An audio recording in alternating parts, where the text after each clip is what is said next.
When I was 12 years old, my father took me out behind the barn and showed me how to replace a fuel filter on a generator. He handed me the wrench and said, "This land runs because we know how to keep it running." That's stuck with me every day since. I guess that's why, even now, at 42, I still live on the same 12-acre plot my folks left me, tucked away just outside Tulsa, Oklahoma. Some people say it's outdated, stubborn, antisocial even, but I call it mine.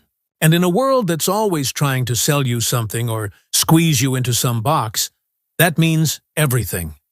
The house isn't fancy.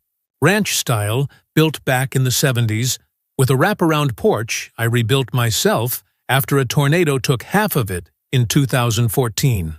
There's a solar rig out back I installed piece by piece over 3 summers, a well that taps deeper than any HOA would approve of, and a workshop I treat better than my own bedroom. I'm not off the grid, not exactly, but close enough that when the lights go out in town, mine stay on. For years, my closest neighbors were deer, and the occasional cow that wandered over from Tom Halverson's spread to the east.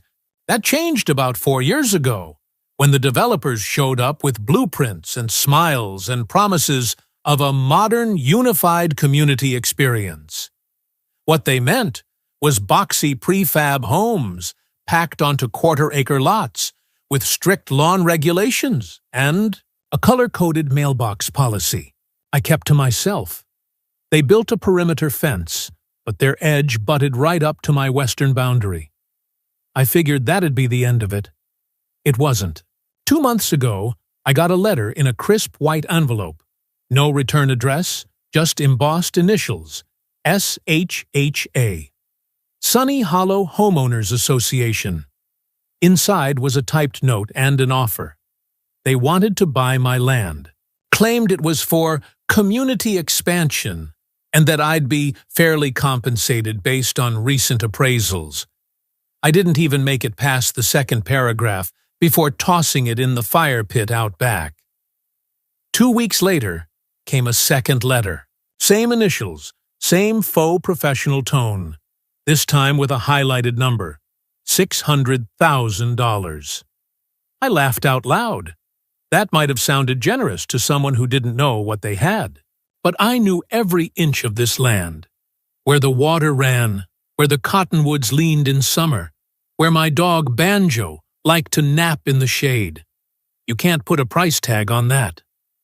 Then came the visit. I was fixing the fence by the south pasture when I heard tires on gravel. Slow, deliberate. I wiped my hands and turned to see a spotless white SUV roll up and park just outside the gate. Out stepped a woman in a pale blue pantsuit, clipboard in hand, heels clicking like she owned the place. "Mr. Reed?" she asked, with a wide, rehearsed smile. "That's me," I replied cautiously. "I'm Karen Martell, president of the Sunny Hollow Homeowners Association. We've sent you a few letters, I noticed." She launched into a speech about shared community values, expansion plans, how she envisioned cohesive residential harmony that extended past the current boundaries. It was like someone had fed a realtor chatbot too much coffee. I waited until she paused for breath. "Not interested," I said flatly. Her smile didn't even flicker. "Well, I understand this property may hold sentimental value, but I'd encourage you to think of the bigger picture." I gestured to the open field behind me. "This is my bigger picture." Something shifted in her eyes then. Just a flicker, like a shadow passing behind her pupils. But the smile came right back. "Of course. You have my card," she said, placing it on my fence post like she was marking territory. Then she turned, got back in her SUV, and drove off, slow and deliberate, same as she came. For a while, I figured that was it. Rebuffed the sales pitch. Life goes on. But the next week, I noticed a white sedan parked by the HOA's edge of the property. It didn't move for hours. The day after that, 2 men in safety vests were seen walking the perimeter with clipboards and measuring tape. I watched them from my porch, arms crossed, not saying a word. When they saw me, they waved and shouted something about surveying the area for improvements. I didn't wave back. Something was brewing. I could feel it, like static in the air before a lightning strike. I didn't know it then, but I was about to wake up to the sound of diesel engines and the crunch of dirt being torn apart. And when I did, everything I thought I knew about lines, property lines, legal lines, moral lines, would be tested in a way I never imagined. I woke up that morning to a sound I hadn't heard since the county widened the main road back in 2009. The low, bone-rattling groan of diesel engines idling too close, too early. At first, I thought it was a passing rig, maybe someone lost and turning around. Then I heard the clank of a backhoe arm slamming into earth. I swung my legs out of bed, pulled on my boots without socks, grabbed Banjo's leash, and stepped outside. The first thing I saw was dust. Thick, rolling clouds of red dirt kicked up by machinery that had no business being where it was. Then came the machines themselves. One dozer, two backhoes, and a dump truck, all parked along the edge of my western fence line, engines running, metal flashing in the sun. Men in hard hats and orange vests moved like they were on a military schedule. And standing in the middle of it all, as if she was directing traffic in a designer scarf and reflective vest, was Karen Martell. She saw me. She smiled like this was just another friendly HOA barbecue. "Morning, Mr. Reed," she shouted over the roar of machinery, waving like we were old neighbors. "What the hell is this?" I barked, marching toward the fence, Banjo growling low at my side. Karen strode up like this was a pre-scheduled meeting. "Just a bit of work on our side of the boundary," she said, holding up a clipboard like it gave her divine authority. "Routine drainage and soil reinforcement." I stared past her at the trench they were carving out. It started about 4 feet from the fence and ran deep.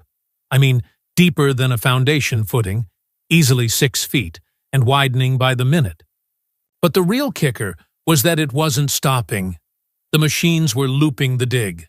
Not just along the HOA side, they were moving to surround the entire border of my land. "You planning to dig all the way around?" I asked, already knowing the answer. Karen's grin widened, just enough to show teeth. "Well, now that you mention it, yes." The audacity knocked the breath out of me for a second. "And you didn't think you needed to ask me first?" I said. "We checked the plat lines," she said smoothly. "According to our documents, this trench is entirely within the HOA's jurisdiction. You should probably take another look at your survey maps."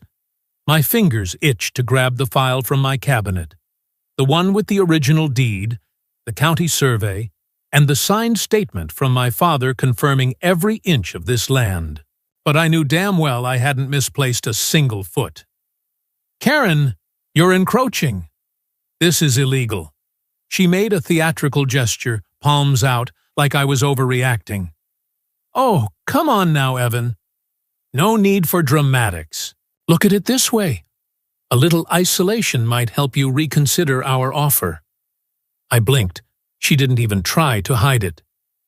"You're trapping me on my own land." "Not trapping," she said, voice syrupy sweet. "Just creating a little breathing room." I looked at the dozer, now pivoting toward my eastern boundary. If they made the full circle, I'd have one narrow driveway left, and judging by the fresh stakes in the ground, that wasn't going to last long. I marched back into the house, Banjo at my heels, hands shaking. Not from fear, from rage. I called the sheriff's department. The dispatcher was polite, asked if there was any immediate danger. I explained the situation, heavy equipment digging around my home without permission. A deputy showed up 35 minutes later. Young guy, name tag said Wilkins. He walked the perimeter with me, took notes, nodded a lot. When Karen came out with her same damn clipboard and smiled, he raised an eyebrow. "I've got maps," she said, handing him laminated sheets and pointing to what looked like boundary lines. Only these were suspiciously thicker than any official plat I'd ever seen. Wilkins looked at me, then at her. "We'll have to verify this with the county," he said. "For now, no one's crossing into your home lot, technically." "Technically?" I repeated, jaw tightening. "We don't make land determinations," he said. "That goes to zoning and cadastral services. I'll file a report. In the meantime, document everything. If you think it's a boundary violation, you might want to get a lawyer." Karen was already smirking behind him, waving her clipboard like a victory flag. That night, I sat on the porch with Banjo asleep by my boot and a lukewarm beer in hand. I watched the last backhoe idle away, leaving behind a half-dug ditch that ran like a scar along my land. The trench was already close to 5 feet wide and deeper than I cared to measure in the dark. They'd stopped work for the day, but I knew they'd be back. The next morning, they were. The machines returned, and this time they didn't bother keeping to one side. They crossed the invisible line, dragging their treads a few feet into what I knew damn well was my property. No permits posted, no warnings, no calls. I couldn't get out.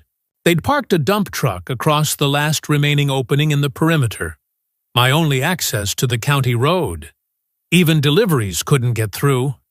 My mail was rerouted to the nearest drop box.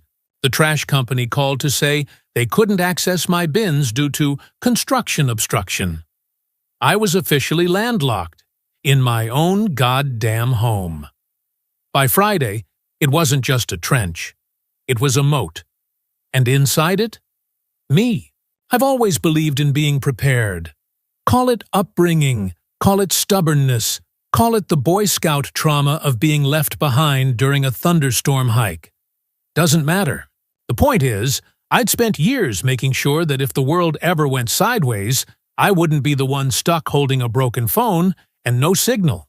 So when Karen decided to play hardball, trenching me into my own damn land like some petty medieval warlord, what she didn't know was that I'd been watching her. Literally. A few years back, I installed a set of off-grid security cameras.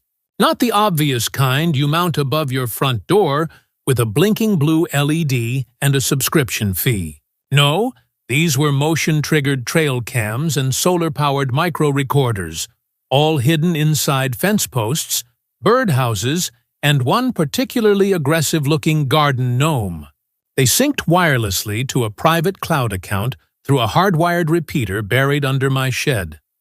Paranoid? Maybe. But you grow up in Oklahoma.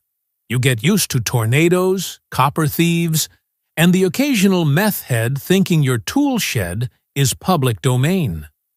That week, those cameras earned their damn keep. The footage was gold. One clip showed the backhoe clearly crossing the boundary. I had the original property markers in frame for comparison. Another showed 2 HOA workers dragging survey flags past my fence while laughing about how he'll cave by next week. But the crown jewel, a 23-second clip of Karen herself, standing beside a bulldozer, pointing at my well pump and saying, "Make sure that trench hits just shy of that thing. He can't live out here without water. He'll break faster than the zoning board." I didn't scream. I didn't rage. I just sat there in my workshop office, watching the footage on my old desktop, drinking lukewarm coffee and feeling something colder than anger settle in my bones. By mid-afternoon, I was at the sheriff's office. Deputy Wilkins was at the front desk.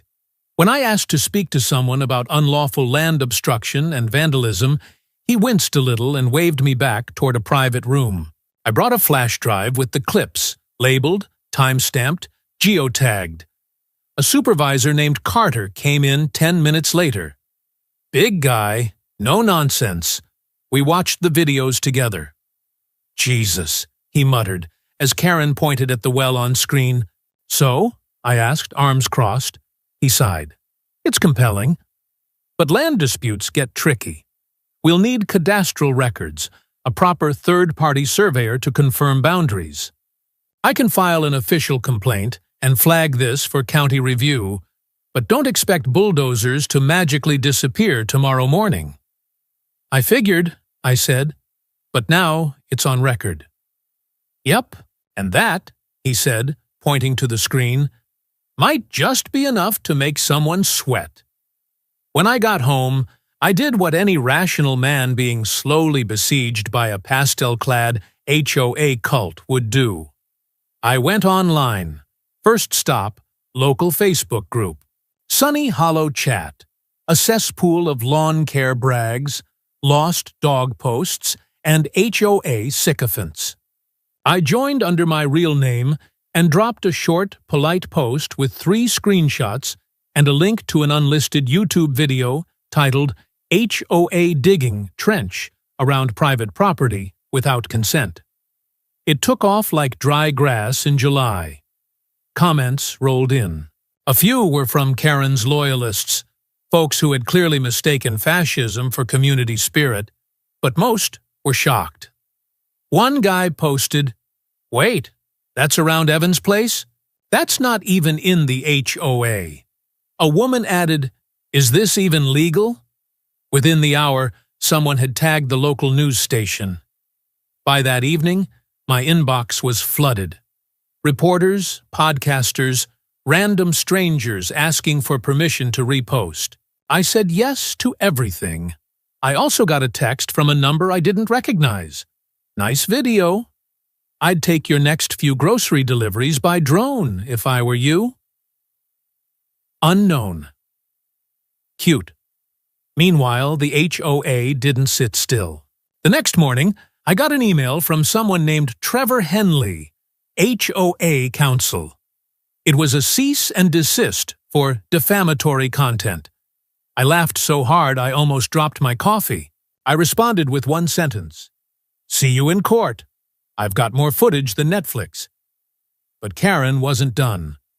That afternoon, I heard a commotion near the well.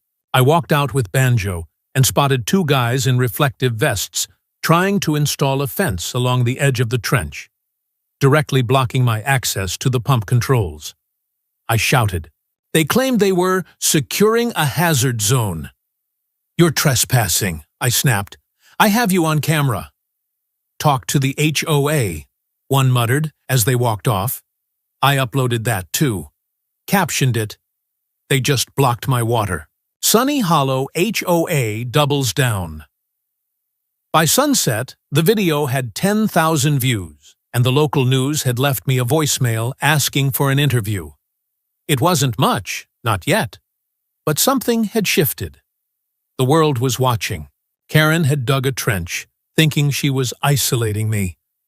But what she didn't count on? I'd built a bridge, and it was made of surveillance footage, public outrage, and one very pissed-off Oklahoman who wasn't about to let his home be swallowed up by pastel-wearing tyrants with bulldozers. The thing about a trench is, once you dig it, it wants to get deeper. Same goes for idiots with power complexes. After my videos started making the rounds, I expected the HOA to panic. Maybe retreat, maybe go quiet, maybe even apologize. But no. Karen and her band of overly moisturized suburban warlords doubled down like they were running a damn casino and had the devil's luck on their side. It started with trucks, gravel trucks. 3 of them pulled in early Monday morning, kicking up dust and spilling chunks of limestone across the access road. They dumped the load right into the open trench near my eastern gate, the only place not fully severed from the outside world. By the time I got outside, one of the workers was spreading the gravel into what looked suspiciously like a roadway. "Whoa, hold up," I said, marching over. Hard hat guy didn't even blink.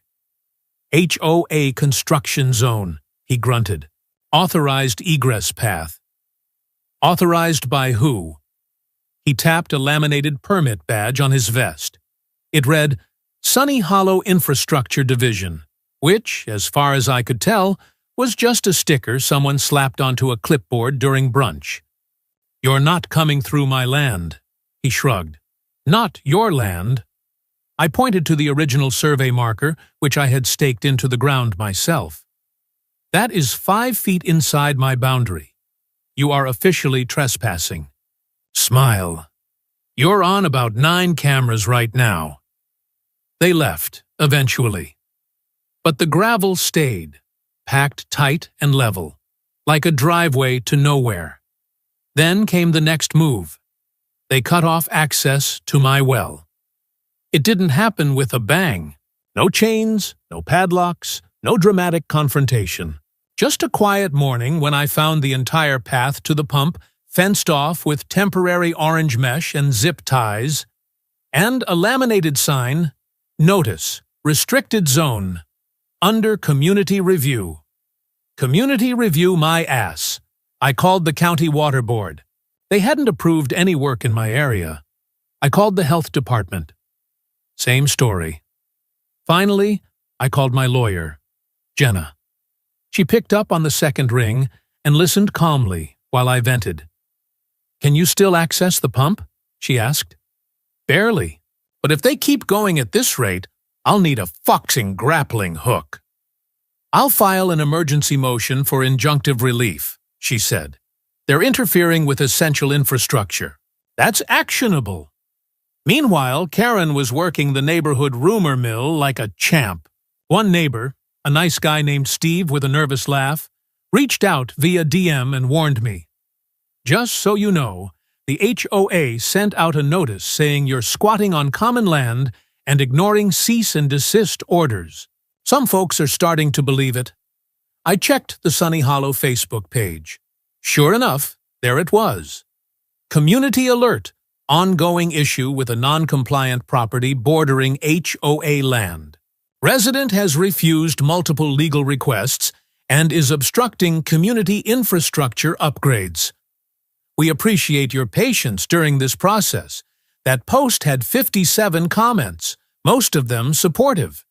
But a few started to turn. People asking things like, "Wait, I thought his land wasn't in the HOA?" Or, "Didn't that guy grow up there?" One woman even said, "I don't know what's going on, but digging a trench around someone's house feels medieval." Damn right, Susan. I kept feeding the fire. Every morning I posted a new clip, trucks blocking deliveries, workers tearing into my drainage path, Karen walking along the edge of the trench like she was scouting for siege weapons. My follower count doubled, then tripled. People from out of state started sharing memes. When the HOA becomes a dictatorship, you build a moat. Even a local news channel came knocking. Literally. The poor reporter had to park half a mile out and hike through the woods just to reach my fence line. We stood under the shade of a pecan tree while I explained how I'd been walled in by people who still held meetings about mailbox color codes. "Is it true they blocked your well access?" she asked. "Yep. Next week they're probably going to try cutting off my oxygen." The segment aired that night. It was short, dramatic, and ended with a slow zoom-in on Karen's trench, with ominous music playing in the background. I nearly choked on my dinner. I wish I could say that was the turning point. But then, like some kind of HOA escalation speedrun, they escalated again. At exactly 2:43 a.m. Wednesday morning, I was woken by Banjo's growling. Not barking. Growling. That low, warning noise he only uses for raccoons or very dumb people. I looked out the front window and saw movement near the trench. Flashlights bobbing, the clank of metal, low voices. I grabbed my boots and coat and crept out the side door with my phone in one hand and a crowbar in the other. 2 men in matching HOA security windbreakers were unloading concrete blocks from the back of a pickup truck and dropping them into the trench, right where I'd cleared a small passage earlier that day to haul in water barrels. Standing nearby, watching in silence, Karen, no clipboard this time, no scarf. Just a smug smile and arms crossed like this was exactly what she'd been waiting for. I didn't say anything. I just raised my phone, turned on the flash, and filmed. That clip would be the next thing I uploaded, and the one that finally made the sheriff's department stop sitting on their hands. But I'll get to that. After that night, I didn't sleep. Not because I was scared. No, I was past fear. I was pissed. There's a fine line between pressure and provocation, and Karen had finally crossed it in steel-toed boots. I sat in my workshop for hours, reviewing the footage from my cameras. Every frame of those security guys hauling concrete into the trench. Karen, arms crossed, giving them the kind of nod you see in mob movies right before someone gets dumped into a river. One of the blocks even had spray-painted markings on it. HOA codes, maybe. I zoomed in, logged timestamps, clipped the files. Then I called Jenna. She didn't even say hello. "You okay?" she asked. "They're coming at night now," I said. Karen watched while they filled in my exit path with concrete. On video, pause. I'll draft an emergency motion tonight. This is criminal now.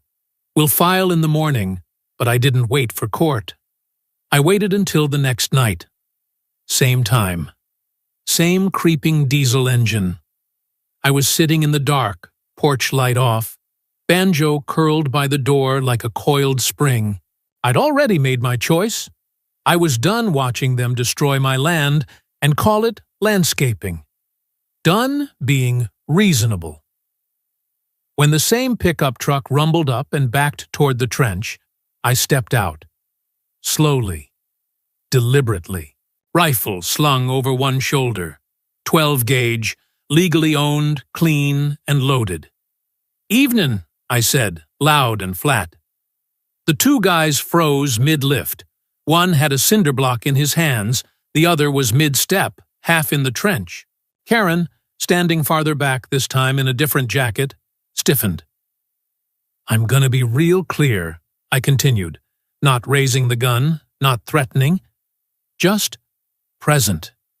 "This is private property. What you're doing is criminal trespass. If you set one more foot on my land, I will respond accordingly. Oklahoma law allows me to defend my home and property." The guy with the block set it down. Gently, like it might explode. Karen stepped forward, voice high, brittle. "This is outrageous. You're threatening people with a weapon."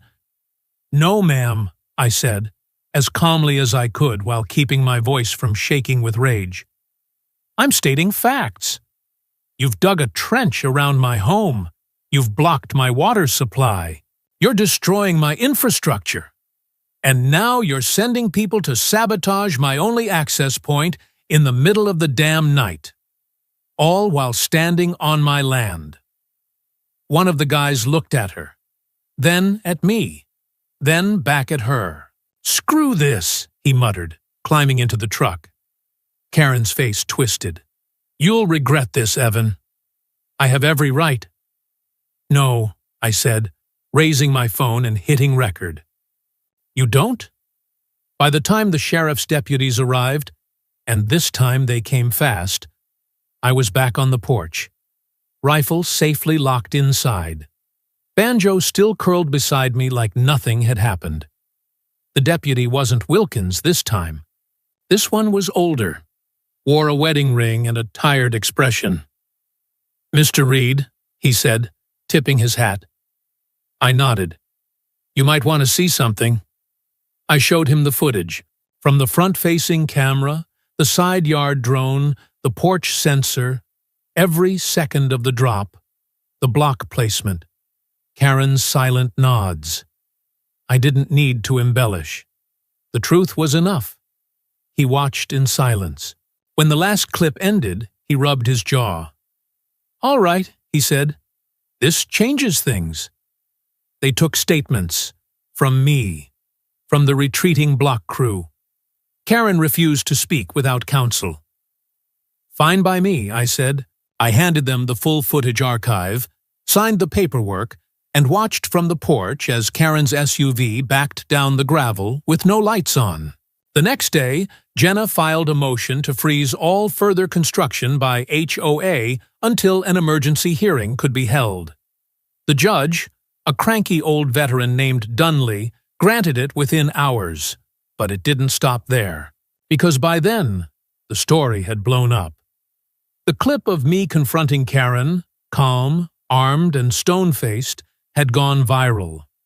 Not just local viral, I'm talking national. Headlines like, HOA traps man on own land with trench. He fights back with footage and firearms. I got interview requests from news anchors I'd only ever seen while changing channels. YouTubers were reacting to my videos. One guy compared me to a modern-day castle defender and made a cartoon of me firing cinder blocks from a trebuchet made of lawn chairs. It was absurd and hilarious, but it was also useful. Because while Karen was ranting to whatever lawyer she could find about harassment and defamation, the real world was watching. And suddenly, every move they made was under scrutiny. Local officials started quietly distancing themselves. One city planner called me personally to apologize, claiming they had no idea HOA funds were being used for unauthorized excavation. A reporter from Tulsa Times confirmed what Jenna already suspected.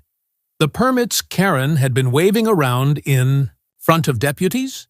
Fabricated. Poorly, too. Watermarks didn't match. The file numbers were recycled. And worst of all, one signature belonged to a dead man. Meanwhile, I stayed put.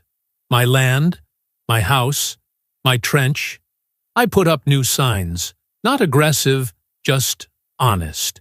Private property. Enter at your own legal risk. And I kept filming, because I had the feeling this wasn't over yet. The hearing room smelled like old carpet and burnt coffee, but to me, it might as well have been the damn Coliseum. One wrong move, and I'd be the guy getting eaten by bureaucratic lions while HOA reps tossed cinder blocks like popcorn. Jenna stood at my side, calm as ever, flipping through a binder that looked like it weighed more than a newborn. Across from us, Karen Martell, wrapped in a charcoal blazer that probably cost more than my truck, flanked by two attorneys with Bluetooth earpieces and egos you could smell. Judge Dunley didn't waste time. This is an emergency injunction request against Sunny Hollow HOA, filed by Mr. Evan Reed, claiming unlawful encroachment, infrastructure sabotage, and harassment. Let's proceed. Karen's lawyer jumped in first. All polish, no substance. He talked about miscommunication, shared boundary ambiguity, and community vision. Claimed the trench was a drainage solution, the block dump was unauthorized subcontractors acting independently, and the surveillance footage was selectively edited. Then Jenna stood up, and I swear, she didn't just speak, she carved. She laid out the original survey maps, marked and signed by county officials. A timeline of every trench dig, every obstruction, with matching video footage. A printed spreadsheet showing HOA budget misuse, tens of thousands spent on private contractors without community approval. Then came the clincher. Your Honor, the documents the HOA presented to law enforcement last week? We ran them through the registrar's office. They're forgeries. One signature belongs to a county official who died 3 years ago. This is not miscommunication. This is fraud. Karen paled. Her lawyers stopped scribbling. Judge Dunley tapped his pen for a long time before speaking. I'm issuing an immediate cease and desist on all HOA activity involving Mr. Reed's property. The trench must be backfilled, the well unblocked, and access restored within 7 days. A full criminal investigation will follow. I didn't smile, but Jenna did. Just a little. 3 HOA board members resigned the next day. One emailed me anonymously. "We were scared to speak out. Thank you." The police raided the HOA office that same week. Turns out, Karen had used HOA funds not just for the trench, but for everything: equipment, security, and even her personal landscaping. They froze the HOA's accounts and seized her laptop. Word spread fast. And then they arrested her. Fraud, forgery, conspiracy to intimidate, unlawful construction. The charges stacked like firewood. Her mugshot hit local news before her SUV was even towed. HOA members gathered on sidewalks, stunned. A few clapped. I didn't. I just watched from my porch as the trenching equipment was rolled away on flatbeds, one by one, and the ground around my land finally began to return to what it always should have been: mine. They came to fill the trench on a Tuesday morning. County trucks, not HOA crews. Big machines, clean and efficient, undoing weeks of spite in a matter of hours. I stood on the porch with banjo and a cup of coffee, watching as they leveled the dirt, smoothed the road, and opened my land to the world again. Karen didn't show. Last I heard, she was awaiting trial, out on bond, her once pristine HOA kingdom now a legal minefield. Sunny Hollow dissolved the board entirely. A county trustee took over. Homeowners were furious. Some apologized. Some just avoided eye contact. That was fine by me. I got a letter 2 weeks later. Court awarded compensation for damages, legal fees, and emotional distress. Enough to fix the fencing, repave the driveway, and finally install that storm shelter I'd been putting off for years. But more than the money, it was the silence I appreciated. No bulldozers, no fake permits, no pastel tyrants measuring my grass height. A month later, I installed a new fence. Solid cedar, 10 feet tall, with real concrete footings. On the west side, I added one little sign. Nothing flashy, just bold black letters on a metal plate. Trench, 2025. Never again banjo sat beside me, tail thumping. Behind us, my land stretched wide and peaceful, just like it was meant to be.